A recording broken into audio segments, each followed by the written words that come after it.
저녁 우리에게 주시는 하나님의 말씀은 이사야 55장 8절로 11절의 말씀입니다.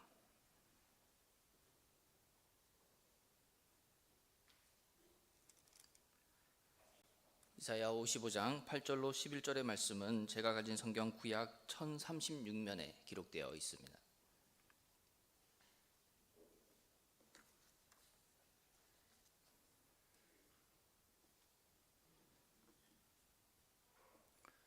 이사야 55장 8절로 11절의 말씀을 함께 읽도록 하겠습니다. 이 계시의 말씀을 봉독할 때에 다 함께 살아계신 하나님의 음성을 들으실 수 있기를 바랍니다. 이는 내 생각이 너희의 생각과 다르며 내 길은 너희의 길과 다름이니라. 여호와의 말씀이니라. 이는 하늘이 땅보다 높음같이 내 길은 너희의 길보다 높으며 내 생각은 너희의 생각보다 높음이니라. 이는 비와 눈이 하늘로부터 내려서 그리로 되돌아가지 아니하고 땅을 적셔서 소출이 나게 하며 싹이 나게 하여 파종하는 자에게는 종자를 주며 먹는 자에게는 양식을 줌과 같이 내 입에서 나가는 말도 이와 같이 헛되이 내게로 되돌아오지 아니하고 나의 기뻐하는 뜻을 이루며 내가 보낸 일의 형통함이니라. 아멘. 할렐루야. 올 가을에도 우리 가운데 놀라운 일들을 이루시며 우리 삶에 하늘의 신비함을 입게 하시어 아름다운 결실을 맺게 하실 주님을 찬양합니다. 우리는 어제까지 특별 새벽기도의 시간을 보냈습니다. 특별 새벽기도 이후에 정말 더 열심히 기도하고 예배하는 교회가 진정한 믿음을 가진 교회라는 말이 있습니다. 그렇듯이 우리가 주님께서 주신 은혜를 가지고 그 영적 근육을 키웠다면 내일부터 새롭게 시작되는 한 주간, 그리고 우리에게 주어지는 삶의 모든 자리 가운데 우리가 훈련한 것들, 주님께서 주신 은혜를 꺼내어서 이 세상 가운데 우리의 일상의 삶의 자리 가운데 펼쳐나가는 우리 모두 되기를 소망합니다. 제가 우리 부가연교회에 온 지 이제 딱 6개월, 반년이 되었습니다.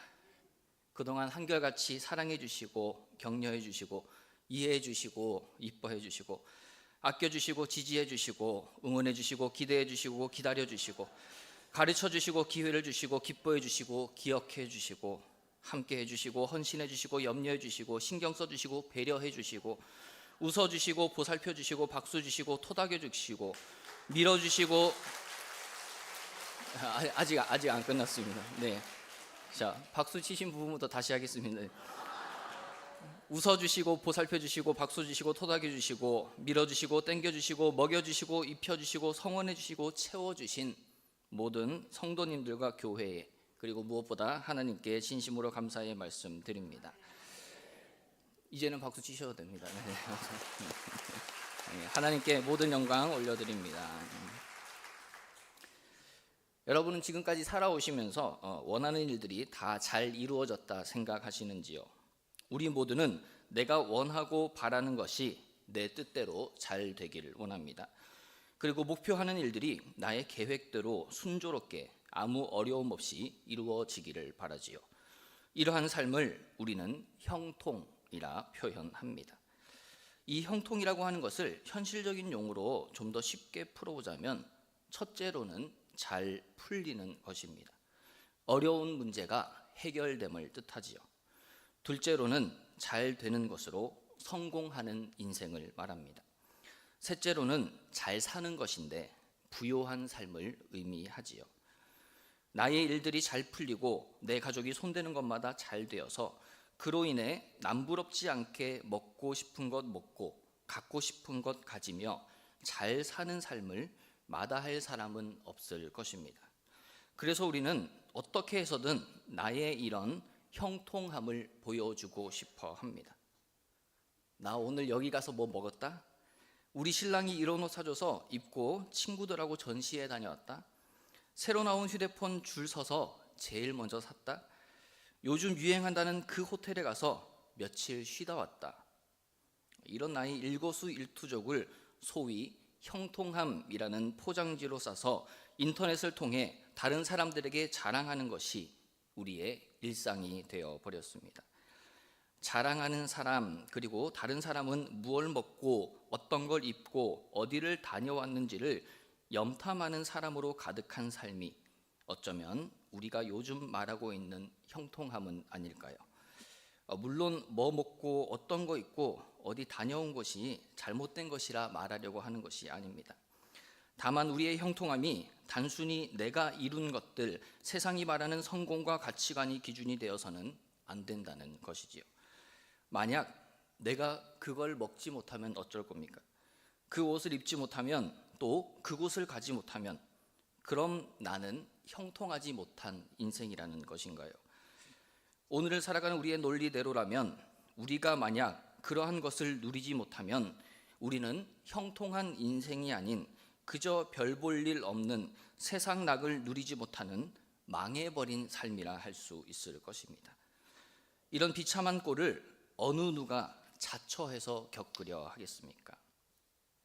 그런데 우리가 성경 속에서 발견하게 되는 참으로 모순적이고도 신기한 사실은, 하나님이 함께 하시는 사람들을 눈여겨보면 모두 세상적 기준으로는 형통하지 못한 삶을 살았다라고 하는 것입니다. 창세기에 나오는 아브라함부터 이삭, 야곱, 그리고 요셉에 이르는 족장들의 삶을 살펴보아도 그러하지요. 그들은 탄탄대로의 삶을 살아간 것이 아니라 모두가 다 굴곡진 인생을 보냈습니다. 그러나 성경은 그들의 삶이 형통하였다라고 표현합니다. 저 멀리 고향 친척집을 떠나야 했고 아내를 빼앗길 뻔한 아브라함의 인생을, 아버지에 의해 하나님께 바쳐질 뻔하였고 아내와 아들의 속임수로 노년을 보낸 이삭의 삶을, 멀리 외삼촌 집에서 갖은 고생을 하며 사랑하는 아들까지 잃어버려야 했던 야곱의 시간, 그리고 형들에게 미움을 받아 애굽으로 팔려간 것도 모자라 감옥에 갇히게 된 요셉의 현실을 형통하였다라고 기록하다니, 어디 좀 잘못된 것이 아닌가 하는 생각이 우리에게는 들기 마련이지요. 그러나 하나님의 시각으로 보면 이 모든 일들 속에서 하나님이 한순간도 개입하지 않으신 적이 없고, 어느 장소이건 무슨 때이든지 간에 하나님께서 지켜보고 계셨기에 그들의 삶은 형통 그 자체라 할 수 있는 것입니다. 사실 우리는 우리의 연약함과 우리의 못난 모습을 감추려 들 때가 많습니다. 다른 이들에게 그러한 것들을 보이기 싫어하고 어떻게 해서든 숨기고 싶어하며 아무렇지 않은 척하는 것이 우리들의 지극히 정상적인 모습이지요. 나의 해결 안 된 문제들을, 내가 하던 일이 망해버린 사실을, 그리고 무언가를 지불할 만한 경제적 형편이 안 될 정도로 가난해져 버린 나의 삶을 우리 모두는 부끄러워합니다. 오로지 잘 풀리고 잘 되고 잘 사는 모습을 보여야만 형통한 삶이라는 생각을 어느 누구든 가지고 있기 때문이지요. 하지만 우리가 기억해야 할 것은 바로 성경에서 말하는 형통은 세상의 것과는 다르다고 하는 사실입니다. 인간적으로는 이해가 되지 않는 상황 속에서도 하늘의 그 신비와 도움으로 사는 인생이 바로 성경이 말씀하는 올바른 형통임을 우리는 언제나 보게 됩니다. 나아가 성경적 형통함이란 나의 문제가 해결이 안 됨, 하고 있는 것이 쫄딱 망함, 수중에 아무것도 없음임을 우리는 이 창세기에 나오는 4명의 족장들의 삶 속에서 보게 되는 것이지요. 나를 창조하시고 구원하시고 동행하시는 그 하나님을 아브라함과 이삭, 그리고 야곱과 요셉은 날마다 발견하였기에 어떠한 어려움 속에서도 그들은 이 세상 속에서 나는 형통한 자다라고 고백하는 인생으로 바뀌어져 갔던 것입니다. 특별히 우리가 어제까지 가을맞이 특별 새벽기도를 통해 살펴본 요셉의 삶에서 이러한 형통함은 두드러지게 나타납니다. 창세기 39장 마지막 절은 이렇게 말씀합니다. 감옥의 간수장이 요셉의 손에 맡긴 것은 무엇이든지 살펴보지 아니하였으니 이는 여호와께서 요셉과 함께 하심이라. 여호와께서 그를 범사에 형통하게 하셨더라. 아무리 능력이 출중하다고 한들 죄수에 불과한 그를 간수장이 믿고 맡길 수 있었던 이유가 무엇입니까? 바로 하나님께서 함께 하셨기 때문에, 하나님께서 요셉을 범사에 형통케 하셨기 때문이라 성경은 말씀합니다. 오늘 이사야 55장 본문 말씀에도 등장하는 접속사입니다마는 이는 이라고 하는 말씀에 우리는 주목해 볼 필요가 있습니다.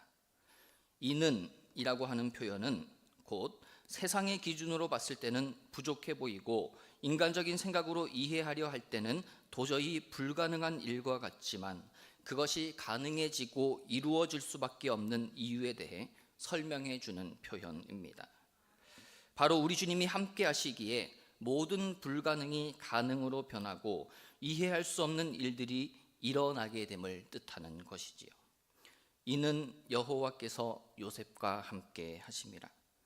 이 은혜가 우리 모두에게 있기를 원합니다. 이는 여호와께서 부가연 교회와 함께 하심이라.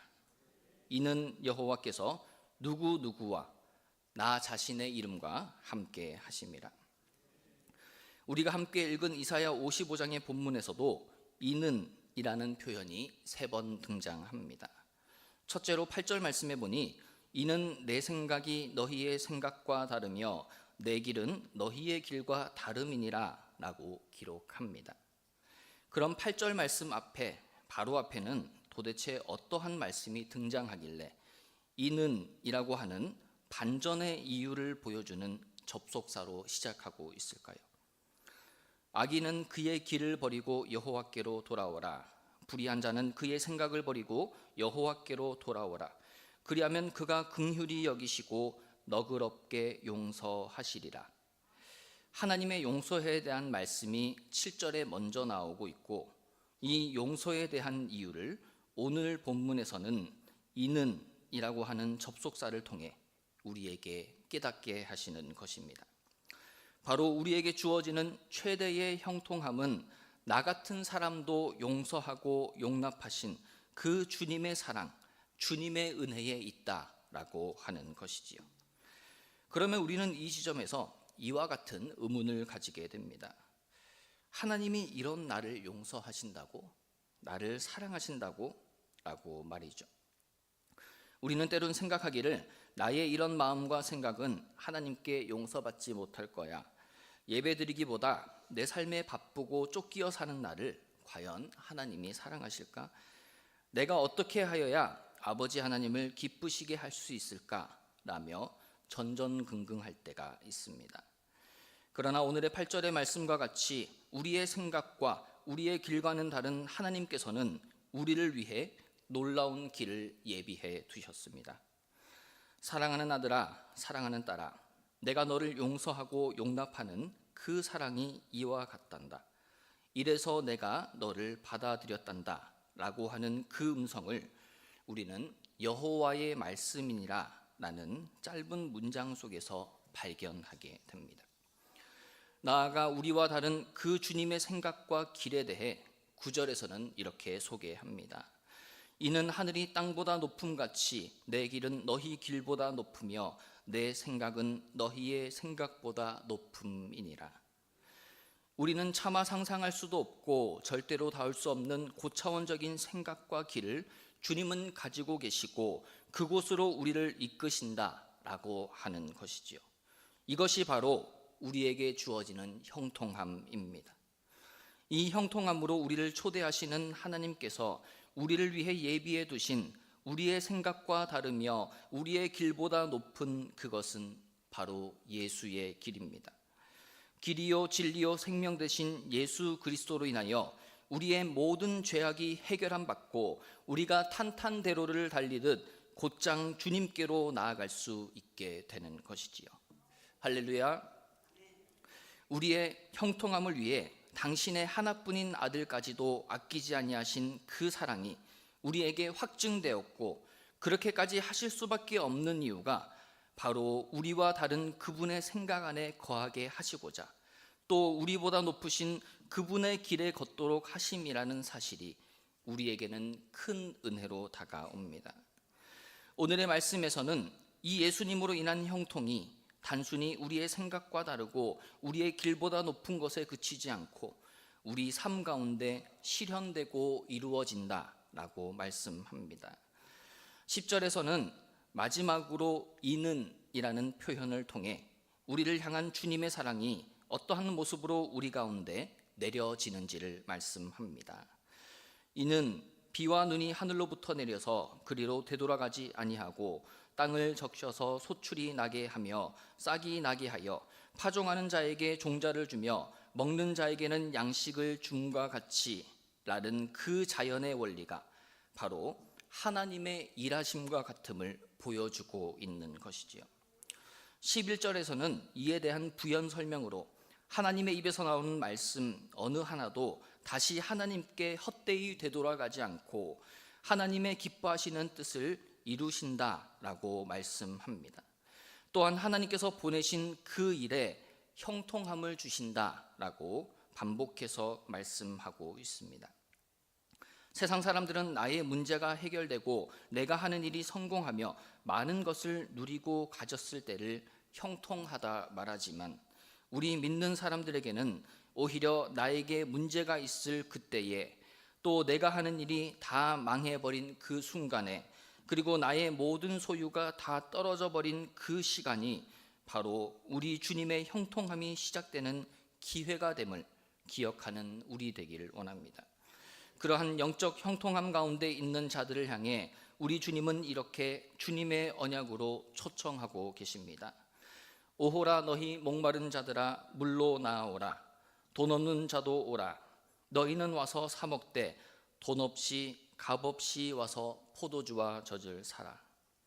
이번 한 주간도 이러한 주님의 초청에 응하며 영적 형통함 가운데 하늘의 신비와 그 놀라운 은총을 경험하는 우리의 삶이 되길 간절히 소망합니다.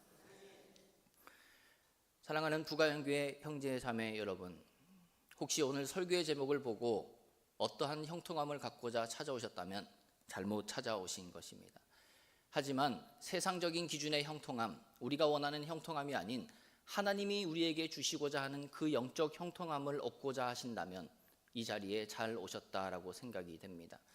우리에게 주시는 그 다른 생각, 우리의 길보다 높은 그 길, 그리고 우리가 닿지 못한 일들이 우리의 삶 가운데 이루어짐을 오늘 말씀을 통해 깨달으며 우리의 삶 가운데 주님의 언약을, 주님의 초청을 우리의 것으로 받고 우리의 삶을 풍성히 꾸려나가 세상이 가질 수 없는 평안, 그 영적 형통함을 누리는 우리 모두 되기를 소망합니다. 그러한 우리 모두에게 하나님께서는 모든 기쁨과 평강을 믿음 안에서 충만하게 하여 주실 것이고 성령의 능력으로 소망이 넘치게 하여 주실 것입니다. 함께 찬양하도록 하겠습니다.